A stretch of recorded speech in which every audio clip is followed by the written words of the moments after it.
Now having a chat about implicature.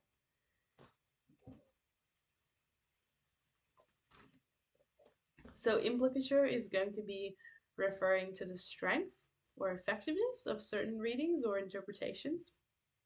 So strong implicature refers to interpretations that are extremely evident and obvious and overt. They're usually easily justifiable and very heavily implied. Um, these are the things that are obvious, right? Whereas weak implicature is more peripheral, less obvious in the text. A lot of this might be things we can assume we're not fully certain. However, clearly what we can tell from this is if we can draw on ideas of weak implicature that are not as obvious in our interpretation, that's going to build a much stronger interpretation and better analysis. So that is our aim. So, for example, consider how easily or confidently you can infer ideas, views, and values from a character's actions. For example, if a character spends 3 hours a week volunteering at a lost dog shelter, we might infer that they like dogs very confidently. So, this is going to be our strong implicature versus if a character will only do so if they are paid for their time.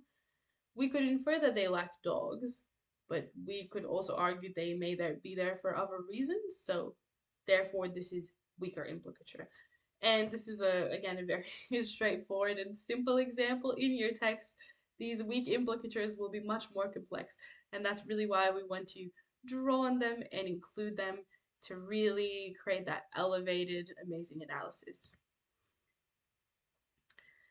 So, just a bit more on implicature. It's important to consider because it highlights that there is no one single definitive reading of a text, and nor that there is infinite or equally justifiable readings. So, an implicature is present in whatever you read as your supplementary reading as well. There will be implicature in there as well. Do they draw on strong implicature or weak implicature points, and how many? You can consider that as well. We can instead view literary criticism, therefore, as having strong or weak implicatures, and because of that, we can appraise or evaluate how relevant a particular theory, view, or value or context is to a text. So we do want to criticize them. We do want to be able to develop our critical thinking, evaluate these implicatures and how plausible or justifiable they are, and be able to say, I agree, I don't agree. So this is a really great task that's been created by Vika, this starting from this year, because it's really interesting and it's definitely very useful that we become such critical readers and we have a really high focus on being able to form interpretations. It's amazing. So dividing implicatures in the text could be useful because it allows you to separate the core ideas that are strongly implied with those that are less overt or less obvious. So you want to try to incorporate both strong implicatures, but also flesh out the elements of weak implicatures in your work. I said the weak implicatures quite important, guys. So definitely draw on them a lot. Views and values for developing interpretations.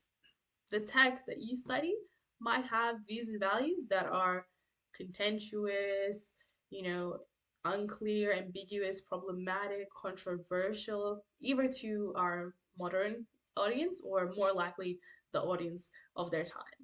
So they're going to be intrinsically linked to the context or the viewpoint from which the text was written, interpreted for a modern audience or the audience of the time. So in your essay, you can and should critique these views and values and talk about things like, do you find them acceptable? Why or why not? Do you believe the author was progressive for their time? Or do you think that the author failed to challenge unjust views? It's really nice that this developing interpretations task enables us to do this and give us that flexibility and ability to express our own opinion. So what about the structure for developing interpretations? Well, compared to close analysis, which you'll be doing in Unit 4, there's more of a prescribed structure for this task. Sorry, guys.